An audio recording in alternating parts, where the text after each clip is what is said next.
Pourquoi la politique étrangère française est-elle marquée par la fascination russe, et ceci depuis la fin de la Deuxième Guerre mondiale? Quelle est cette Russie que nous ne voulons pas voir? Comment affronter la réalité et sortir de la fascination? Vous écoutez le podcast L'Ukraine face à la guerre. Ce podcast est enregistré en Ukraine et par des Ukrainiens.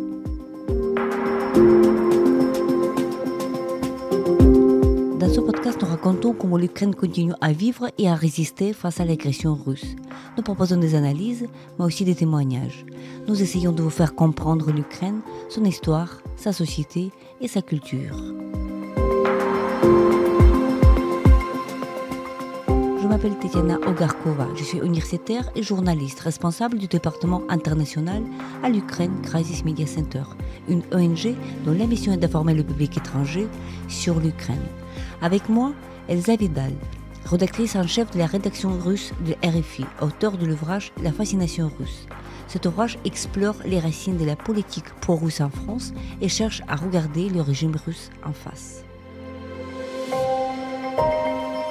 Bonjour Elsa, tout d'abord merci beaucoup d'avoir accepté notre entretien pour le podcast L'Ukraine face à la guerre. Vous êtes rédactrice en chef de la rédaction russe à RFI et vous êtes auteur de l'ouvrage qui vient de sortir en France qui s'intitule La fascination russe. Alors ma première question à vous serait, qu'est-ce que vous appelez déjà la fascination russe? Comment est-ce que ce phénomène se manifeste-t-il dans la société française et surtout, ce qui est très intéressant, au niveau de la classe politique et qui prend des décisions?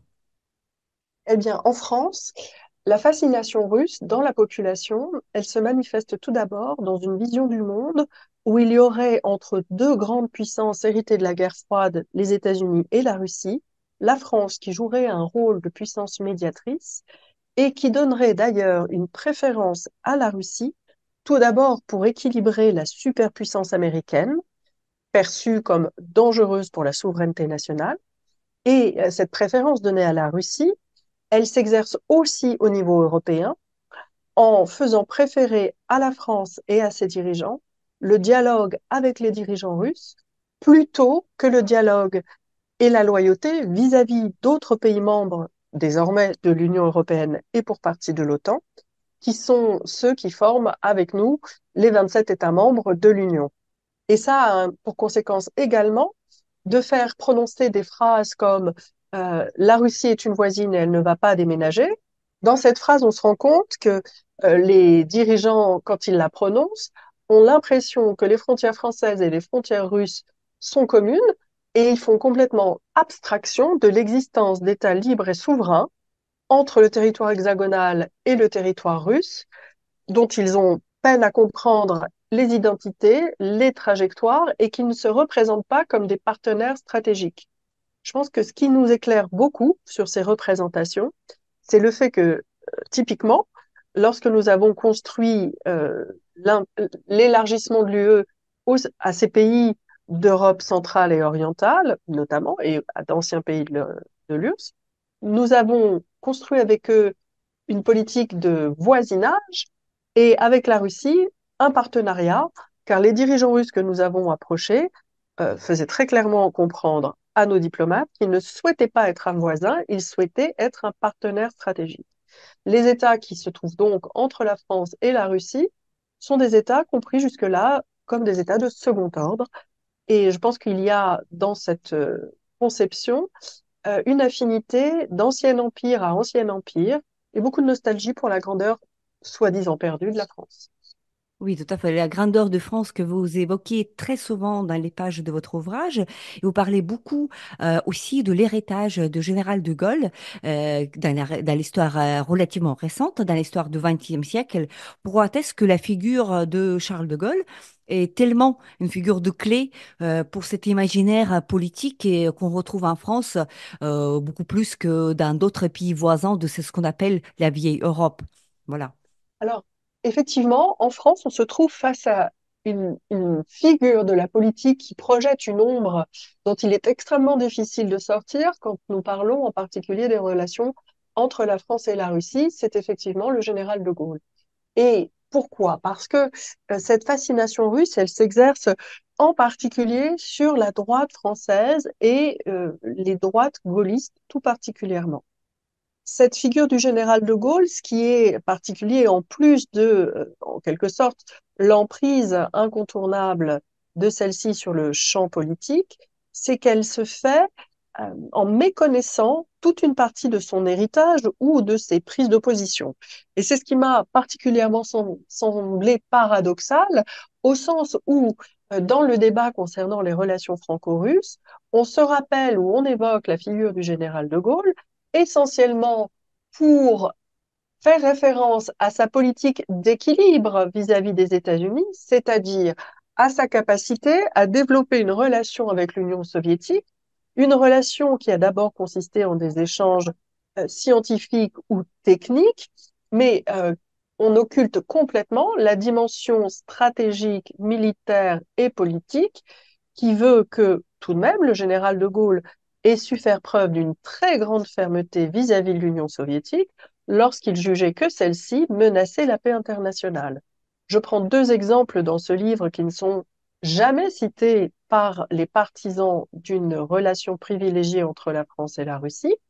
Le premier exemple, c'est celui du 5 septembre 61, une conférence de presse donnée par le général de Gaulle à l'Élysée lors de la crise de Berlin.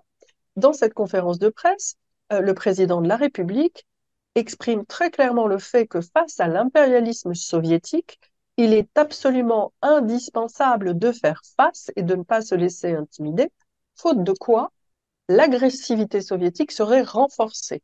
Cette conférence est systématiquement passée sous silence. Tout comme est passée sous silence la position du général de Gaulle dans la crise des missiles de Cuba en 1962. À l'occasion de cette crise, le général de Gaulle a été un allié extrêmement loyal de l'Alliance atlantique. Lorsqu'il a été convaincu que l'Union soviétique avait effectivement disposé des têtes nucléaires sur Cuba en direction des États-Unis.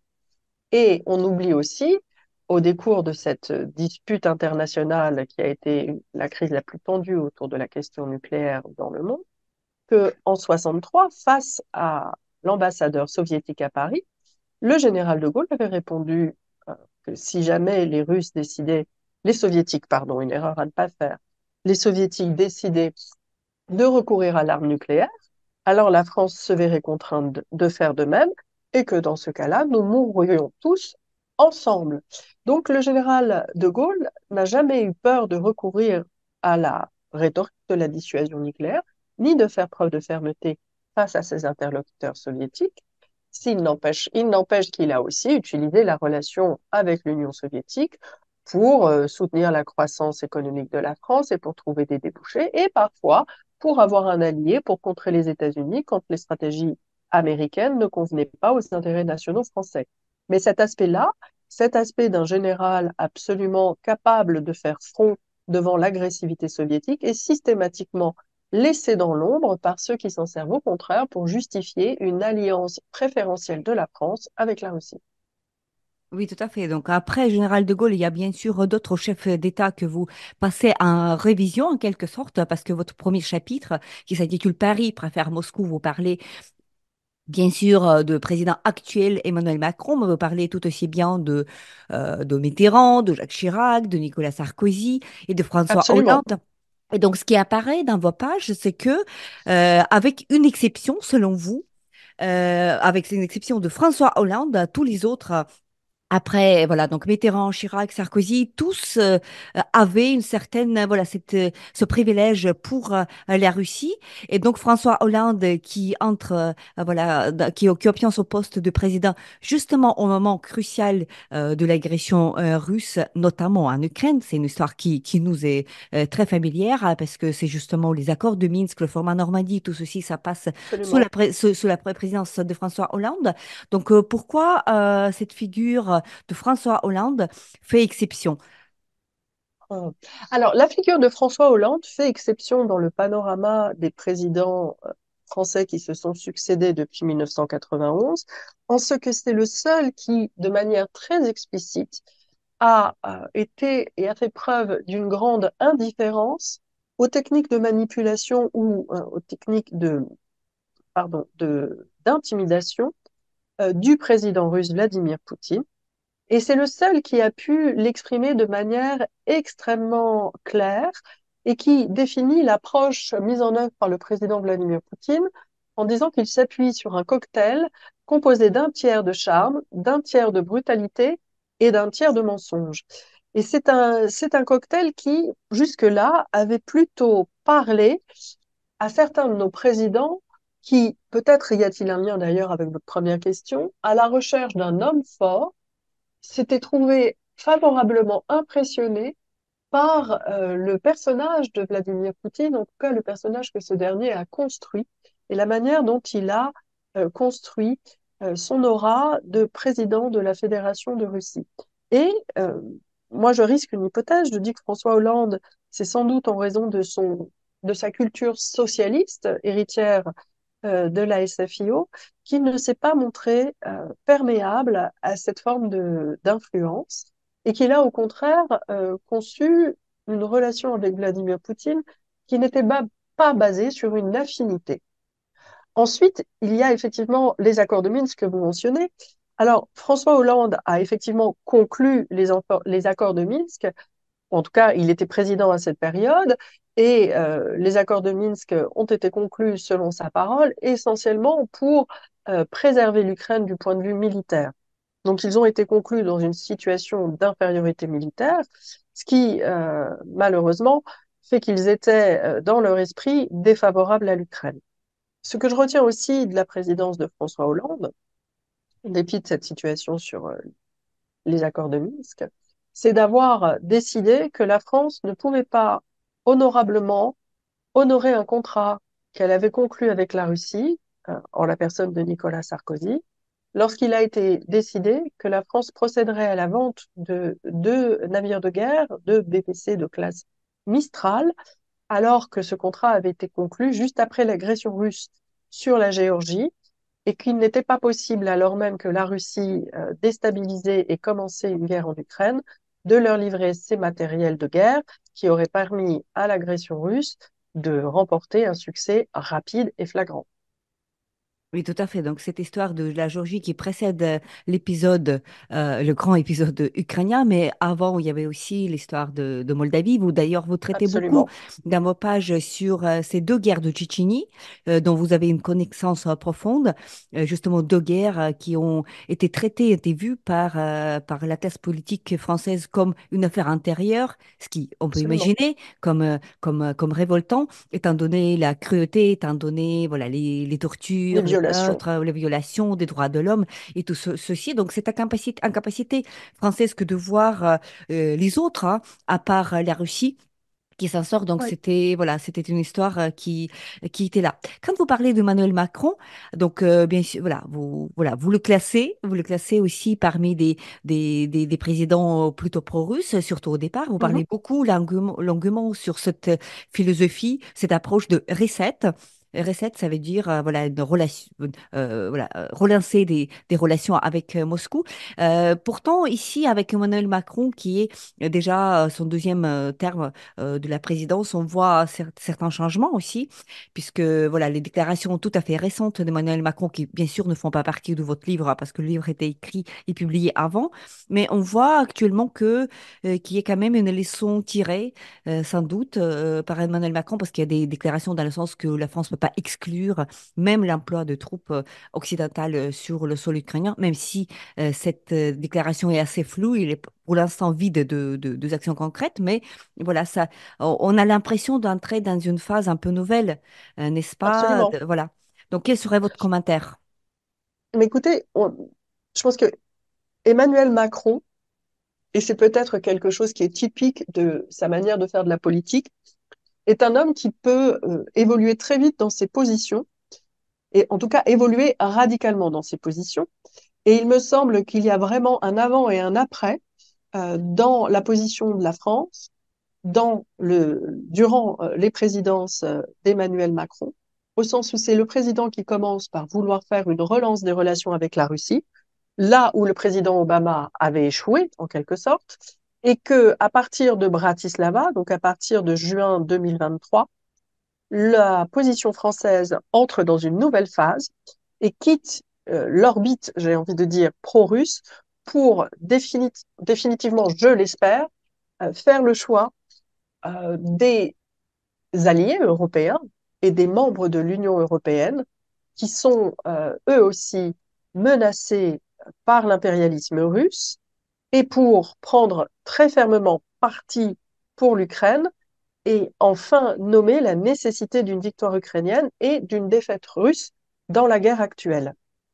Ce que je retiens de cette évolution, c'est que la France est passée en quelque sorte du peloton, enfin, pardon, du peloton, de la queue de peloton dans le domaine de la défense des Européens et de l'Ukraine, et subitement à l'avant-garde pour la défense de l'Ukraine et de la sécurité européenne. Ce qui est pour moi, malgré tout, est le facteur permanent dans ces deux positions, c'est que nous sommes un peu isolés actuellement à l'avant-garde, tout comme nous étions isolés il y a encore quelques semaines en queue de peloton. Mais nous avons fait un changement radical, on a changé de pied en position internationale sur la question ukrainienne. J'espère que ce changement sera durable et j'espère que la France va mettre sa capacité diplomatique, son capital diplomatique, au service d'une solution à la guerre en Ukraine qui soit favorable à l'Ukraine, quelle que soit la décision ukrainienne d'une négociation ou d'une victoire militaire, alors qu'avant, le capital politique de la France pouvait passer pour être au service d'un dialogue avec Moscou. Et ça, c'est quand même un changement significatif. Mais dans le livre, je parle pour Emmanuel Macron de la longue marche vers l'Ukraine. Et je crois que c'est véritablement ce qui s'est passé. Oui, tout à fait. Donc tout ceci, ça passe aussi dans le contexte assez inquiétant des choses qui se passent aux États-Unis, puisque Ouais. la position française vis-à-vis de la Russie se précisait souvent, hein, aussi comme vous le dites dans votre livre, en fonction de cet imaginaire sur les États-Unis qui était souvent négatif. Alors actuellement, nous assistons à une période très turbulente, n'est-ce pas, de cette élection présidentielle aux États-Unis qui a déjà commencé et qui fait donc, il y a les risques de l'élection de Donald Trump. Or, on connaît, il y a des déclarations de Donald Trump par rapport à l'OTAN aussi. Donc, pas uniquement sur la question ukrainienne, mais voilà. Donc, voilà, cette longue période d'une certaine exportation, on va dire, de la sécurité vers l'Europe depuis les États-Unis. Donc, cette époque peut prendre fin très rapidement. C'est une des raisons aussi qui motive Emmanuel Macron, président de la République française, de changer les positions parce que les Européens peuvent réellement se retrouver tout seuls face à la Russie sur notre continent européen sans que les Américains nous défendent. Oui, tout à fait. Il y a une évolution du contexte international qui est tout à fait décisive. Et dans ce contexte international, notamment, le fait que les États-Unis semblent être entrés dans un moment où ils pourraient choisir de se retirer de la vie internationale et de la sécurité en Europe. Et Emmanuel Macron, qui a depuis longtemps été le partisan du développement d'une défense européenne ou d'une politique de défense européenne, saisit ce moment à la confluence entre un potentiel retrait américain et la guerre en Ukraine du fait de l'invasion russe pour reprendre l'initiative et enfin proposer que les Européens se saisissent de leur destinée stratégique et étrangère et se constituent en puissance. C'est véritablement un pivot historique pour l'Europe et pour la France, puisque, comme vous l'avez souligné, la relation que la France entretient avec la Russie est essentiellement pensée pour contenir ou équilibrer une influence américaine. C'est véritablement quelque chose qui est une forme quasiment d'invariant de notre politique étrangère et de notre conception de notre place dans le monde. Le retrait ou le recul américain peut amener donc à un changement durable et ce changement, ce serait de voir l'émergence d'un véritable pôle de puissance européen dans laquelle la France serait à l'initiative et qui nous permettrait non plus de nous penser comme en danger du fait de la puissance américaine ou en danger du fait de l'influence russe, mais comme un acteur essentiel de la sécurité européenne et même comme un acteur qui partage sa force de dissuasion nucléaire avec les autres partenaires et alliés européens, c'est véritablement un changement de paradigme fondamental. Oui, c'est un changement absolument fondamental puisque ça renverse en quelque sorte l'histoire. J'étais frappée d'ailleurs en lisant votre livre, donc qui est très minutieux, qui livre énormément de détails historiques qui sont déjà quelque part oublié. J'étais frappée par cette inertie, en quelque sorte, que vous constatez dans l'imaginaire du monde politique français. Donc, c'est-à-dire que, par exemple, quand vous parlez de la guerre en ex-Yougoslavie, vous parlez de cette position sur la Serbie. C'est la position française sur la Serbie, vous expliquez que voilà, ces réticences, cette non-volonté d'agir d'une manière plus active contre la Serbie, ça s'expliquait, entre autres, et d'une manière assez importante, par l'histoire de la Première Guerre mondiale. Donc, c'est-à-dire qu'il Absolument. y a cette inertie qui est là, et donc, il vous remarquez vers la fin de votre livre, vous marquez vous-même ce décalage, voilà, ce sentiment qui vous habite, ce sentiment de décalage entre, une part, le passé historique qui est là, donc on ne peut pas le nier, il est là, mais d'autre part, la réalité qui est tout autre actuellement, donc le monde change, et donc c'est une certaine inertie, une certaine lenteur, je dirais, de la réaction de la classe politique vis-à-vis de la réalité qui devient tout autre. Et donc, voilà. Oui, je pense que vous avez mis le doigt sur justement ce sentiment étrange face au décalage entre les représentations qui sont à l'œuvre et les réalités auxquelles nous sommes confrontés. Et alors, quand j'ai exploré les origines de justement, de ces sentiments et de ces représentations, dans le cas de la Serbie, comme vous le dites, je me suis heurtée à cette alliance que nous avons eue avec les Serbes et même cet épisode historique où nous sommes venus au secours de l'armée et de la population serbe lors de la Première Guerre mondiale, qui explique une partie de notre attachement aux Serbes d'aujourd'hui. Pourtant, comme vous le soulignez, il y a près de 80 ans, parfois 100 ans, qui nous séparent de ces épisodes. Alors, comment expliquer ce fossé entre les représentations historiques héritées et les réalités auxquelles nous sommes confrontés aujourd'hui, qui sont tout autres? Pour moi, une première hypothèse d'explication, c'est d'abord la permanence, c'est l'âge de nos dirigeants et l'âge des conseillers de nos dirigeants. C'est que nous sommes généralement conseillés par des hommes, des diplomates, des politiciens, des universitaires, qui sont nés dans l'après-Seconde Guerre mondiale, pour la plupart, parfois un peu avant, et qui ont été éduqués dans l'ombre de ces événements qui étaient structurants à leur époque et qui constituaient, pardon, presque l'histoire du présent. Et donc, il y avait une immédiateté et une pertinence immédiate pour l'analyse et la compréhension du monde. Or, 70 ans ou 60 ans plus tard, ces représentations sont toujours actives puisque ce sont les mêmes hommes qui conseillent nos dirigeants pour la plupart et qui ont modelé l'histoire de notre pays. Et ces représentations ne sont plus adaptées au monde contemporain, mais elles constituent un filtre qui nous empêche de prendre la bonne mesure des événements et des enjeux actuels. Voilà, et donc la dirigeance de Emmanuel Macron, qui ne fait pas partie de cette génération qui était née dans la période qui a suivi la Seconde Guerre mondiale, donc son âge relativement jeune, hein, surtout pour et non Tout à seulement de fait. Emmanuel Macron, mais aussi de ses collègues. Ces ministres qui sont pour la plupart, voilà, cette nouvelle génération, ça, c'est un facteur plutôt positif pour le changement, comme vous dites, de paradigme pour ce qui concerne les relations extérieures. Vous consacrez toute la deuxième partie de votre livre, intitulé La Russie vue de Paris, faux semblants et confusion en série, voilà, à déstructurer d'une manière très, très, très cohérente tous les mythes qui existent en France par rapport à la Russie, donc le charme de la Russie alliée de toujours, le mythe de la puissance russe. Vous faites ça avec beaucoup de patience.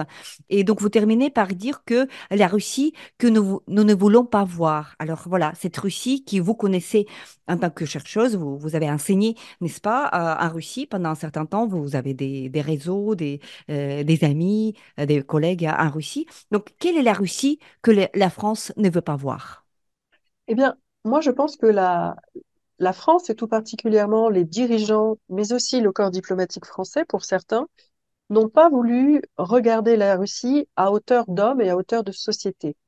Ils n'ont pas choisi de regarder la Russie en tant que régime et en tant que contexte, environnement dans lequel des citoyens, notamment russes, sont amenés à agir. Et donc, on néglige la nature à la fois sociologique, mais aussi la gouvernance politique qui s'exerce en Russie, et notamment la place prise par la violence dans le système politique russe et par la brutalisation de la société et la manière dont la violence et la brutalité sont élevées au rang de mode de gouvernement.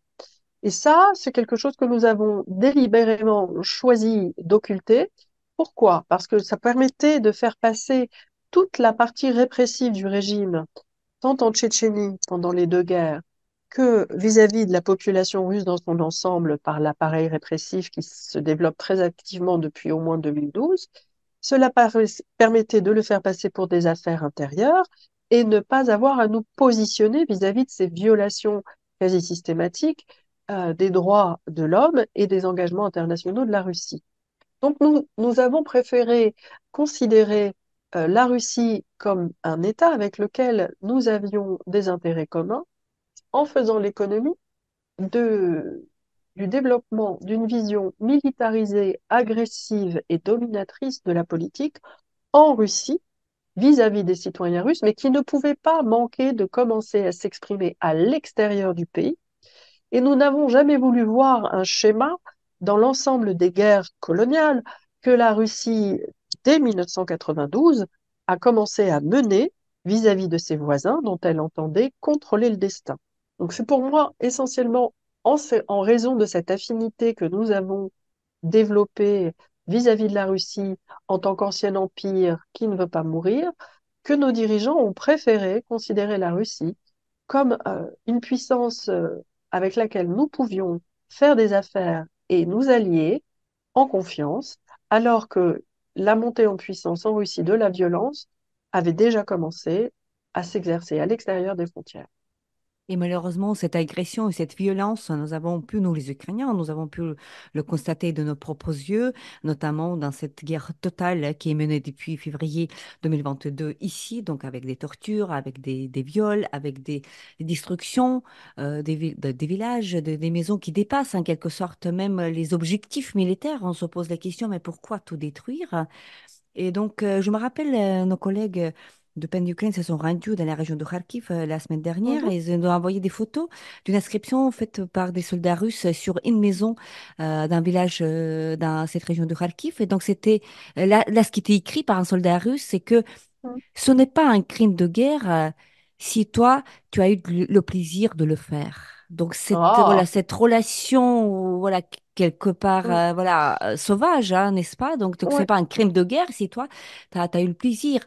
Donc, ça, c'est quelque chose qui dépasse le cadre habituel, n'est-ce pas, de comment on voit la culture russe. Donc, je me rappelle aussi de Maître Kouleba, notre ministre des Affaires étrangères, juste à la veille de l'invasion, il disait donc voilà que tout le monde parle de ballet russe, de ballerines russes, mais nous, malheureusement, on voit pas le ballet russe, on voit des chars russes qui s'amassent à notre frontière. Et donc voilà, voilà, ce chapitre où vous développez voilà sur cette violence qui est propre, Ouais. qui est structurelle, il est absolument nécessaire pour le public occidental. Oui, je pense qu'il y a la dimension de la violence que vous évoquez. Elle est centrale au sens où elle fait référence à un mode de relation entre la puissance politique et les citoyens qui est extrêmement vertical, dominatrice, où la puissance est structurante et la violence est là pour signifier le contrôle total sur l'environnement. C'est comme si on était dans un moment de désinhibition de la violence et cette violence, elle est là pour signifier le contrôle sur le territoire et les populations. Le contrôle, c'est de deux choses l'une, soit la capacité à faire, soit la capacité à détruire.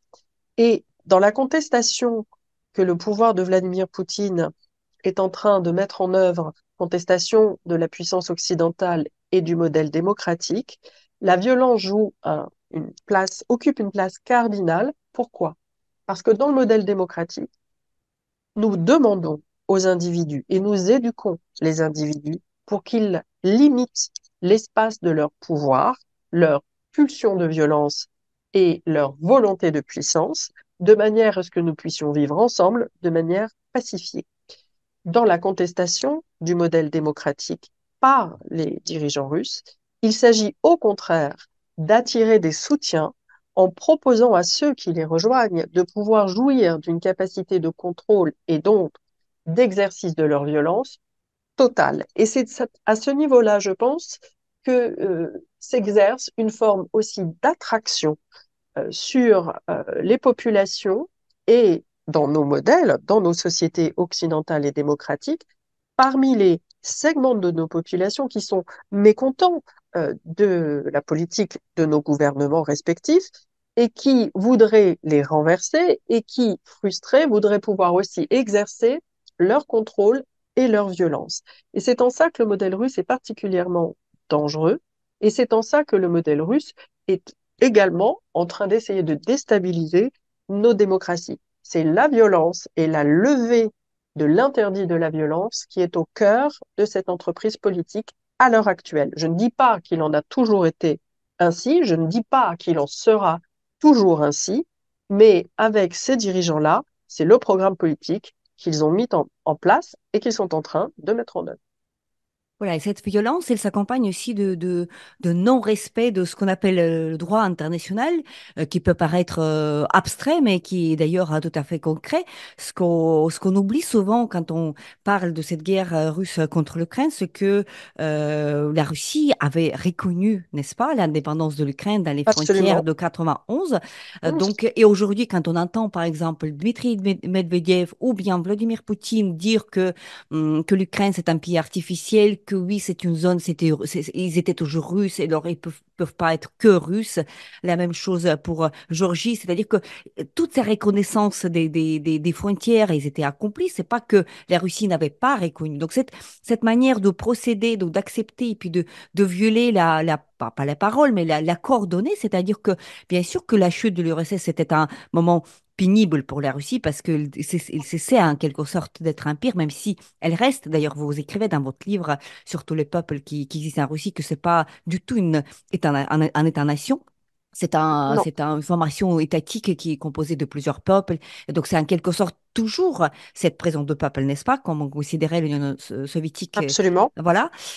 Mais donc, voilà, donc c'est ce non-respect, voilà, de la lettre de la loi internationale, hein, en faisant de ça une lettre morte. J'ai beaucoup aimé votre passage. Vous décrivez la différence, comment on traite la politique en Russie et les accords, bah, les négociations en Russie et comment ça se fait dans le monde occidental. Vous expliquez que justement, en Russie, voilà, donc en Occident, la chose dite est presque la chose faite. Tandis que en Russie, donc les conférences de presse, voilà, les thèses annoncées publiquement, c'est une chose, alors que ce qui se passe réellement, c'est derrière les rideaux, voilà, à huis clos, et puis les arrangements, etc. Tout ceci, bien sûr, aussi un héritage de cette époque soviétique où il y avait un décalage entre, voilà, entre la version officielle, entre la propagande et les réels politiques, en quelque part derrière. Mais tout ceci, à quel point, à votre avis, ça explique ce que la Russie fait aujourd'hui?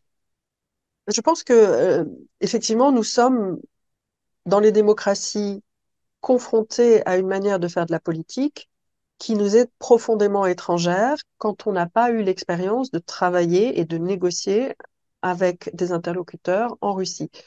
Pourquoi? Essentiellement parce qu'effectivement, la parole politique n'est pas dite en Russie pour dire le vrai, mais pour signifier une ligne et une intention et pour établir des objectifs. Tandis que dans les démocraties, nous partons du principe que nous communiquons en transparence ce qui nous semble être préférable et ce qui est de l'ordre du vrai. Donc nous essayons de cerner et de dire le plus simplement possible le réel. En Russie, la parole politique est performative, mais au sens où elle énonce une position et où elle annonce des actes. Alors que nous, elle ouvre en principe un débat et elle invite à nous rejoindre sur des positions. Je pense qu'il y a un héritage soviétique indéniable dans la perception du rôle de la parole et dans le fossé qui éloigne parole et réalité. C'est-à-dire qu'après 80 ans de communisme, où le bien de l'humanité était en permanence évoqué comme un objectif et comme une raison d'être, alors que cela passait par une répression généralement accrue, brutale et sanguinaire sur la population justement des Russes d'aujourd'hui ne croit plus ni dans les déclarations, ni dans le fait que la politique puisse être menée pour le bien de la population. Il y a donc une méfiance profonde vis-à-vis des discours, notamment dans la population, mais aussi parmi les dirigeants, même si eux-mêmes produisent des discours en direction de leurs élus. Et quand nous sommes amenés à négocier avec eux, ils ne comprennent pas généralement pourquoi nous faisons assaut de discours parlant de valeurs et de principes, parce que pour eux, cela évoque d'abord la suspicion et le mensonge. Ce qui fait que nous ne nous rencontrons pas quand nous parlons du monde, nos pratiques politiques sont différentes. Et en Russie, ce que la plupart des Européens ignorent, vous n'intervenez pas librement dans la scène publique. C'est-à-dire que la prise de parole politique dans une démocratie est quasiment suivie, et elle est indolore et elle est en quelque sorte suivie de très peu d'effets. Nous ne risquons rien par une prise de parole. Dans le système russe, les acteurs politiques, les entrepreneurs politiques peuvent tout perdre pour une mauvaise prise de parole, perdre leurs emplois, perdre l'accès de leurs enfants à l'université et voir leur carrière s'arrêter, perdre leur source de revenus.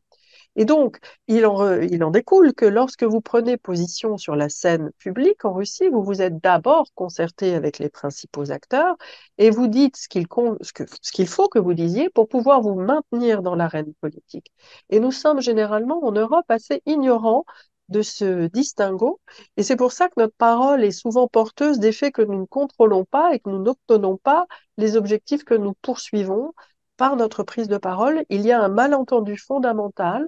Ce que nous faisons quand nous parlons et ce que font les acteurs politiques russes quand ils parlent sont deux choses profondément différentes. Oui, tout à fait. Le chapitre final de votre livre s'intitule Sortir de la fascination. Dans ce chapitre, vous parlez beaucoup voilà, de voies de sortie, comment faire de la sorte que ce nouveau paradigme s'installe pour de bon, pour voir la réalité en face. D'ailleurs, le terme réalisme, c'est un terme que vous utilisez beaucoup dans ce chapitre. Alors, ma dernière question à vous serait comment est-ce que la France pourrait sortir de cette fascination et avec quels moyens, avec voilà, quelle méthode? Alors, c'est une excellente question. Et sur le réalisme, j'aimerais ajouter que généralement, ceux qui se sont emparés du terme de réalisme reprochaient aux critiques du régime russe de passer sous silence et de mépriser les intérêts nationaux de la France. Moi, je dis au contraire que le réalisme veut que nous prenions la mesure de ce qu'est devenu le régime russe et qu'il est plutôt dans notre intérêt, en tant que régime démocratique et européen, de nous allier avec des régimes qui partagent les mêmes valeurs, parce que nous ne pouvons pas être alliés durablement d'un régime oppressif sans que cela ne déteigne sur la qualité de notre vie politique.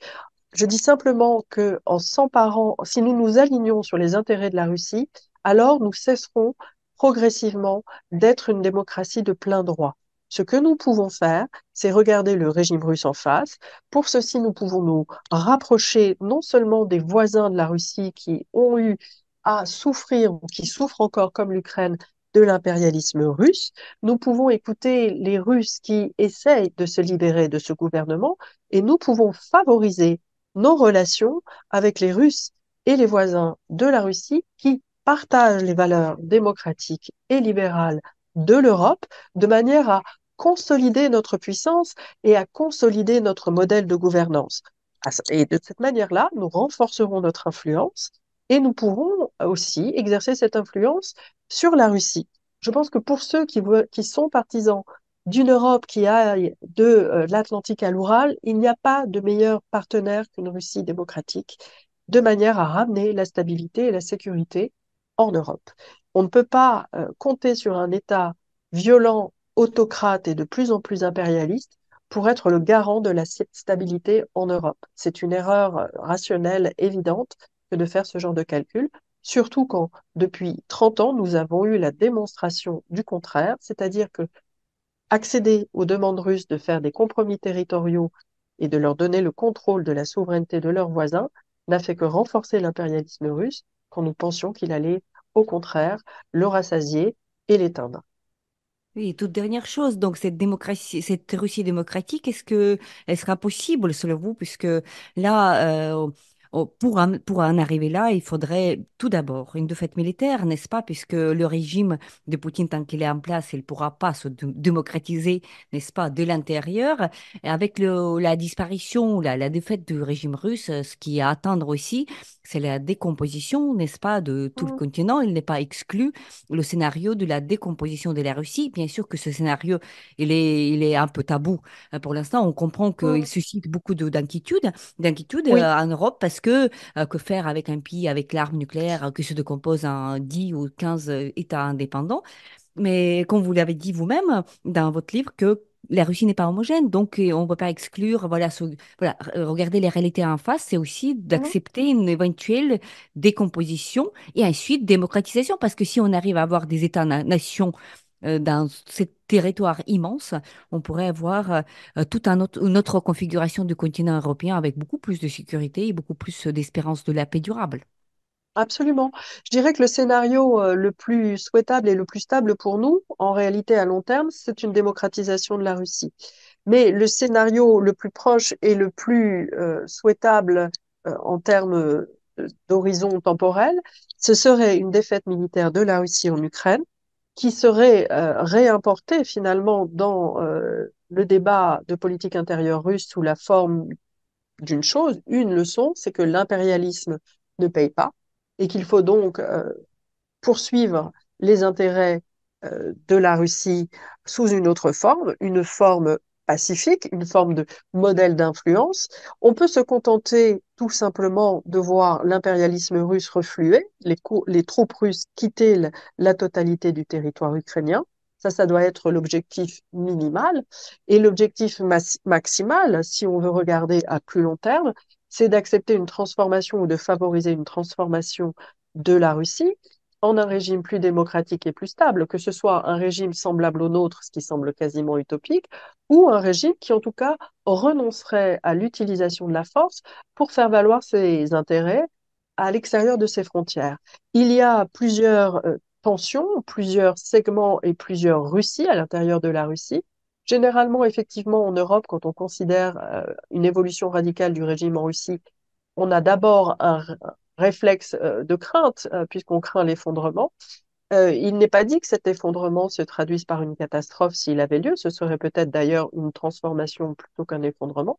Mais on peut aussi tout à fait envisager que le système actuel ne voit plus en Vladimir Poutine un défenseur efficace de ses intérêts et le remplace par un autre dirigeant qui, lui, défendrait toujours les intérêts de la Russie, mais qui renoncerait à cette guerre en Ukraine et qui renoncerait, même temporairement, à l'usage de la force pour défendre les intérêts russes. Et à partir de là, un autre dialogue serait possible avec la Russie. Merci beaucoup, Elsa, pour cet entretien. Merci beaucoup pour cet ouvrage qu'on recommande à nos auditeurs. La fascination russe, pourquoi elle est en France, pourquoi elle existe en France et comment s'en sortir surtout. Merci beaucoup. Merci à vous, Tatiana.